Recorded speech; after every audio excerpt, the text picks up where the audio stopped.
I would like to turn your kind attention towards one of the most important principal concepts that is completely absent in Iraq.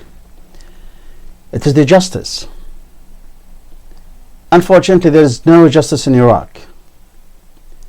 There is no social justice. And there is no political justice. That's because the current political process in Iraq has no justice itself. The participating political parties have no justice, and the decision makers themselves also have no justice. Politically, Iraq is not a state because Iraq has no real sovereignty. Therefore, Iraq is not a fragile state as many international political sources used to mention in their index. Iraq is one of the most oil-rich countries, but unfortunately, Iraq currently is a fragile country, but not a state, due to the current political process. All these facts should be very clear to the whole world.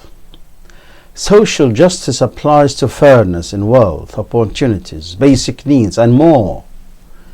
When it comes to what is fair, everyone is owed basic things. Access to food, shelter, electricity, and clean water are the big four. The importance of providing good health care must not be disparaged. It's a matter of life and death. Iraq's healthcare system suffers critical crisis for many years. The gap between the rich and the poor seems like it's always expanding. The fact that some people struggle to buy enough food for their children while others get millions of money in a severance package is simply not fair. We understand that equality does not mean that everyone is rich, but it should mean that everyone is able to meet their basic needs and live without being afraid that one setback could put them on the streets. Social justice is about securing everyone's economic stability. How Iraqi governments talk about economic stability, and Iraq has no real and clear economy. A good education is crucial to ending cycles of poverty and giving everyone the opportunity to fulfill their dreams. Social justice wants everyone to be able to learn in a safer place. That's encouraging and provides equal opportunities. All of society benefits when children get educated. Equal human rights, fairness, equal treatment, and equal opportunities to obtain jobs, healthcare, and the like. Unfortunately, equality does not come for all. When it comes to human equality, some situations and circumstances prevent us as humans from experiencing equal treatment within our current society. Even disability rights have been ignored and neglected for many years. Those with both visible and invisible disabilities, like mental illness, are often discriminated against in their workplace, in healthcare, and more. For social justice to truly be justice for all, disability rights need to be included.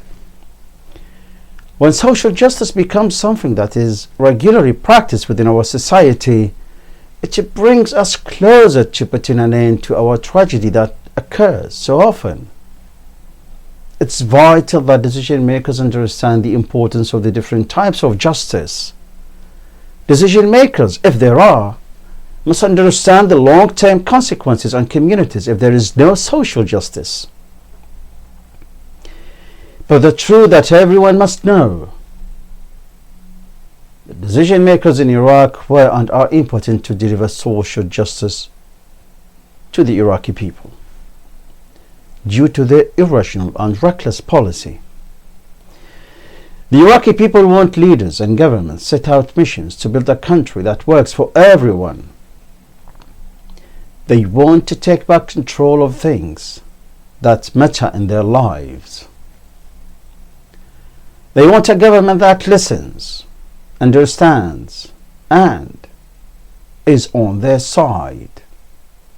They want change, overcoming barriers that have been constructed over many years.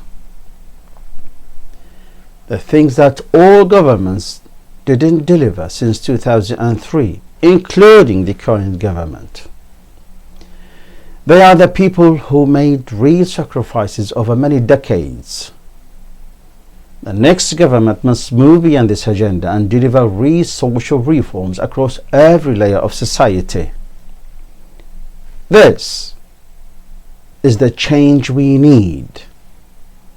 It will mean changing some of the philosophy underpinning how government thinks and acts. They want government set out ambitious programs of economical, political, social and wealth management reforms that will help us make the change and build a true democracy in our country.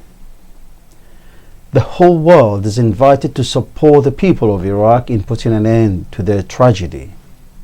And also the Iraqi people are invited to be united and think deeply to establish a new political process that guarantees their future. It's also necessary to think in shifting from the current failed and corrupt parliamentary system to the presidential system. Not to the semi-presidential system, to the presidential system precisely. To put an end to the political corruption, the current political process in Iraq must be changed completely and radically.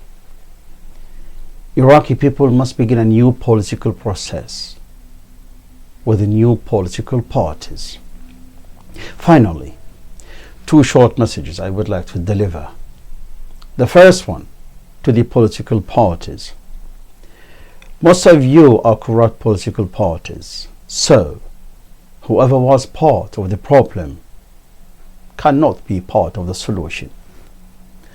A second one, to the great Iraqi people. If you are not part of the solution, you must be part of the problem. So don't be part of the problem, be always part of the solution. Thank you.